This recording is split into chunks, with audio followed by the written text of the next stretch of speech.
We're going to spend some time today talking about criminal law. This is one area of law that it's important for you to know and be aware of just as a citizen so that you'll know what your rights are and so you can recognize when those rights are being violated. So just to begin, there are two basic categories that any crime could fall into, and that's felonies and misdemeanors. A felony is a crime that is punishable by more than 1 year in jail, and a misdemeanor is a lesser offense that is punishable by less than 1 year in jail. So that's the distinction between a felony and a misdemeanor. Now, with any crime, there are two elements that have to be proven. You have to prove that there was a guilty act, an actus reus, and you have to prove that there was a guilty mind, that the defendant had a guilty mind, a mens rea. So as far as the guilty act, it could be solicitation, trying to get somebody to help you commit a crime, even if they end up not helping you. Just the fact that you asked them could be a guilty act. It could be conspiracy, where you and one or two other people get together and plan a crime. You don't go as far as actually attempting it, but you plan for it and maybe gather some guns or something to help you when you do attempt it. So that would be conspiracy. The third thing that could constitute an act would be an attempt. So not only do you gather supplies and plan, but then you actually try to carry it out. You may not succeed, but you tried to carry it out, and that would be an attempt. And then the last option there for the guilty act is if you actually complete the crime, you consummate the crime, then that would satisfy the guilty act requirement. As far as the guilty mind, the mens rea, there are different levels of the guilty mind. The most serious is intentional, where you have sat down and thought it through and planned it out, like a premeditated murder. The least serious guilty mind is that of negligence. For instance, say you were speeding and happened to hit a pedestrian. Well, you weren't trying to hit the pedestrian, you didn't mean to, you were just being negligent, and that would be negligent homicide. Where this guilty mind is going to come into play is in the punishment phase of the criminal case. If you're found guilty and you're being sentenced, if you intentionally committed a crime, you're going to get a more serious punishment than someone who was reckless or negligent. And so that's how those different levels of intent come into play. So some specific crimes that I want to point out and make sure you understand the differences between them, primarily looking at theft-related crimes. Robbery occurs if you forcefully or unlawfully take the personal property of someone else. Burglary occurs when you unlawfully enter a building with the intent to commit a felony. Notice that you don't have to actually steal anything or take anything to commit burglary. Just the fact that you unlawfully entered with the intent to commit a felony is sufficient. And then I want to look at these theft crimes. The text discusses these separately, but they're really all just different theft crimes. The first one there is larceny.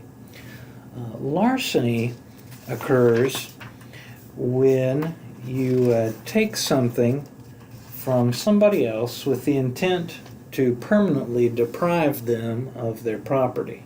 It's similar to robbery. You're taking somebody else's property without their permission, but the difference is that with robbery, there's some force or some intimidation involved, and you don't have that with larceny. So for instance, if you're walking down the street and somebody sneaks up behind you and picks your pocket, well, they haven't committed robbery because there was no force or intimidation used, but they have committed larceny because they've taken your property with the intent to deprive. False pretenses is another theft crime. The distinction here is that with false pretenses, the defendant has tricked you into giving them the property. And then embezzlement, the distinction here is that when someone embezzles funds or property. It's something that has already been entrusted to them. For instance, if you were the bookkeeper at your place of business and you handled all the bank deposits, and that was your job responsibility, and you happen to help yourself to a few $1,000s of the bank deposit, well, that would be embezzlement. That money was entrusted to you as part of your job, and you took it for your own use. The last theft-related crime I want to talk about is receiving stolen property. Anytime that you receive property that you know or should have known was stolen, you could be committing the crime of receipt of stolen property. Next, I want to talk about some defenses that can come into play in the criminal arena. First is self-defense, and the general rule with self-defense is that you can use reasonable force to defend yourself. What's reasonable force? Well, it's a case-by-case determination. If someone is coming at you with a big stick, would it be reasonable for you to pull out a gun and shoot them? Well, no, that wouldn't be reasonable use of force. But you could probably, pick up a stick of your own to defend yourself. You could probably punch, kick, something like that to defend yourself. But use of a gun in that scenario would probably not be reasonable force. So it's a case-by-case determination as to what's reasonable. Now, the one exception to this reasonable force requirement is if someone breaks and enters your home.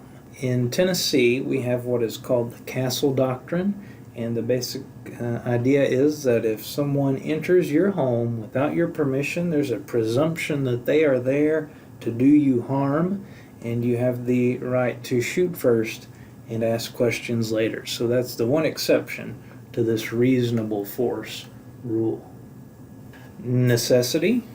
Sometimes a criminal defendant can show that, hey, I had to commit this criminal act in order to prevent some more serious, even greater harm from occurring. If they can establish that, they may be able to make out a defense for necessity. Insanity. The defense of insanity looks at the time that the crime was committed and says, at the time that the defendant committed that crime, did he understand what he was doing? Did he understand the difference between right and wrong? And so it looks at the time that the crime is committed. Mistake. Mistake may be a defense, usually because it negates the intent, the mens rea. For instance, if I have a black leather jacket and hang it up at a restaurant, and another customer who also has a black leather jacket accidentally picks mine up and walks out with my jacket, mistakenly believing it was his. Well, he didn't have the intent to steal my jacket. He was mistaken. And so he would assert the defense of mistake if he were to be prosecuted for theft. Duress. Duress is a defense that can be raised where some sort of pressure has been placed on a person, causing them to act in a way that they normally wouldn't. The classic scenario of this would be the bad guys call you and say, hey, if you don't rob the bank, I'm going to shoot your wife and kids. They're here and I've got a gun to their head. In that situation, you would go rob the bank and you would have the valid defense of duress. There was fear of real harm to your wife and your children if you didn't carry out that act. Entrapment. This is basically a defense where you're saying, hey, the cops made me do it. In order for the defendant to win on this defense, they would have to show that the government somehow induced them to commit a crime that they would not have otherwise committed. This is a stretch of a defense, and it doesn't work very often. Statute of limitations. A statute of limitations just limits the amount of time that you have to file a lawsuit, or in this case, to prosecute a crime. And so if enough time has passed, prosecution may be barred by that statute of limitations. The last defense that might be raised is the defense of immunity. Occasionally the government will agree to grant immunity to a defendant so that they can be used to testify against some other defendant. And once that agreement is in place, then the person will testify, but they cannot be prosecuted. There's some constitutional protections that you need to know. The United States offers a number of protections to the accused through our Constitution. The first one that I'll mention is protection under the Fourth Amendment, and that is this requirement of probable cause. It basically says that the police cannot search you or your vehicle, your home, without probable cause, and they can't arrest you or seize you without probable cause. So what does probable cause mean? Well, it means that they have a reasonable belief that a crime has been committed and basically that you have some part in it. The Fifth Amendment guarantees you the right or the protection of double jeopardy, which means that you cannot be tried twice for the same crime. So if a jury returns a verdict of not guilty, then that is that. You cannot be tried twice for that crime. The Fifth Amendment also assures you the right to remain silent. You don't have to testify or talk to the police if you don't want to. You can speak up and assert your Fifth Amendment right to remain silent. You don't have to testify or provide information that incriminates you. Under the Sixth Amendment, we are guaranteed the right to be represented by an attorney, but again, you do have to speak up and assert that right. Under the Eighth Amendment, we are guaranteed protection from excessive bail, and we're also guaranteed that we're protected from cruel and unusual punishment. What do the courts consider to be cruel and unusual punishment? Well, the courts have said that execution of juveniles is cruel and unusual punishment. They have also said that execution of those who are mentally ill is also a form of cruel and unusual punishment. The Miranda rights, or Miranda rule, as it's discussed in the text, basically is a requirement that you have to be informed if the police are going to question you or take you into custody. They have to inform you of your rights.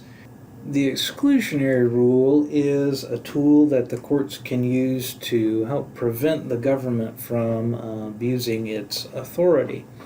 Basically, the exclusionary rule says that if evidence is obtained in violation of your constitutional protections, for instance, if they conduct a search without probable cause and obtain evidence against you, then the exclusionary rule is going to exclude that evidence that can't be used against you at trial. Similarly, if you confess to a crime, but the police have not advised you of your right to remain silent before they arrested you and before you confessed, then the exclusionary rule may keep that confession out of court.